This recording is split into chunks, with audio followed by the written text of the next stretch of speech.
औज़ु बिल्लाहि मिनश शैतानिर रजीम बिस्मिल्लाहिर रहमानिर रहीम। आज हम जो एरिया ऑफ इम्प्रूवमेंट्स है उनके सिलसिले को आगे बढ़ा के मुख्तलिफ और एरिया ऑफ इम्प्रूवमेंट डिस्कस कर रहे होंगे। एक एरिया ऑफ इम्प्रूवमेंट जिसको कहा जाता है जज्बात, इमोशन पे काबू नहीं रखना। ठीक है, हमारे बहुत सारे दोस्त ऐसे हैं जो कि जज्बात में फैसले कर लेते हैं, फिर उनको उनके कंसिक्वेंसेस जो है ना वो बियर करने पड़ते हैं।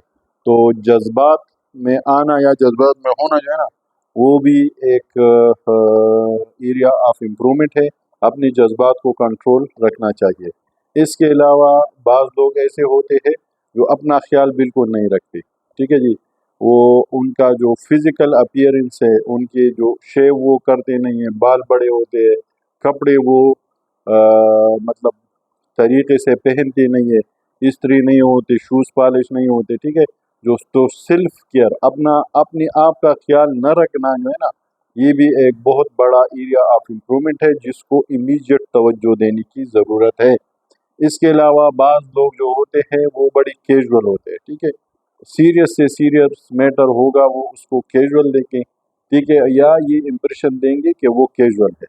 ये भी एक एरिया ऑफ इम्प्रूवमेंट है कि जो सीरियस सिचुएशन है उसके मुताबिक एडाप्टेबिलिटी होनी चाहिए ना, कि सिचुएशन सीरियस है तो आप सीरियस रहिए, हंसी मजाक का मौका है हंसी मजाक करे। ठीक है जी, प्रोग्रेस का रिक्वायरमेंट है, प्रोग्रेस रिक्वायर्ड है तो आप प्रोग्रेसिव रहे। तो एडाप्टेबिलिटी होनी चाहिए, हर चीज़ को कैजुअल नहीं लेना चाहिए। कैजुअलनेस जो है वो एरिया ऑफ इम्प्रूवमेंट है। एक एरिया ऑफ इम्प्रूवमेंट ये भी है कि जो अक्सर होते हैं ना कमज़ोर लिसनर, ठीक है, वो सुनते नहीं है, अपनी सुनाते हैं। वो सुनते सिर्फ इसलिए है कि वो उसका जवाब दे। ठीक है, उन्होंने माइंड फिक्स किया होता है, जो कि बहुत ख़तरनाक बात है कि अगर ये मुझे ये कहेगा ना तो मैं इसका ये जवाब दूंगा। अगर वो बात गई ना तो आपका जहन खुला होना चाहिए, आप ब्रॉड माइंडेड होकर बात करें ताकि आप सोल्यूशन की तरफ जाए। तो एक्टिव लिसनर नहीं होना ये भी एक एरिया ऑफ इम्प्रूवमेंट है। इसके अलावा कंसंट्रेशन का लैक ऑफ कंसंट्रेशन ये भी एक एरिया ऑफ इम्प्रूवमेंट है। ठीक है, बहुत सारे लोग ऐसे हैं कि वो अपने गोल पे, ऑब्जेक्टिव पे फोकस नहीं कर पा रहे होते, फोकस उनका हटा हुआ होता है और चीज़ों को जो वो है प्रोडक्टिव चीज़ें हैं उसमें अपना वक्त और अपनी एनर्जी ज़ाया कर रहे होते हैं।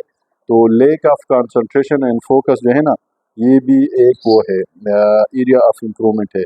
एक और एरिया ऑफ इम्प्रूवमेंट ये है कि बाद लोग बड़ी रवानी से झूठ बोलते हैं। इसको आप एज अ स्ट्रेंथ भी ले सकते हैं। ठीक है, कि झूठ मतलब बोलना प्रोफेशनली, सोशली, मॉरली गलत बात है, लेकिन बाज़ लोगों का ये बेहतरीन स्ट्रेंथ होता है कि वो झूठ ऐसी रवानी से बोलते हैं ना कि अगले बंदे को यकीन किए बगैर उसके चारा नहीं होता। ठीक है, लेकिन मेरी नज़र में झूठ बोलना जो है वो एक एरिया ऑफ इम्प्रूवमेंट है जिस पे काम करना चाहिए।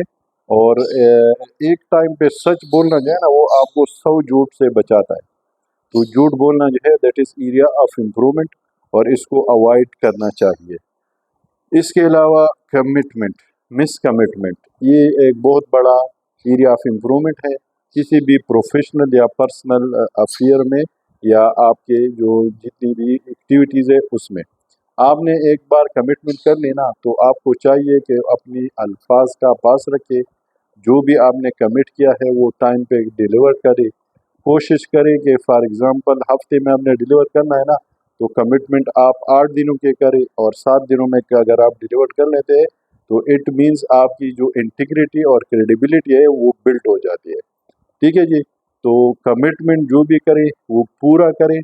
मिस कमिटमेंट वो एरिया ऑफ इम्प्रूवमेंट है जिस पे इमीडिएट बेसिस पे काम करने की ज़रूरत है। जज़ाकल्लाह खैर।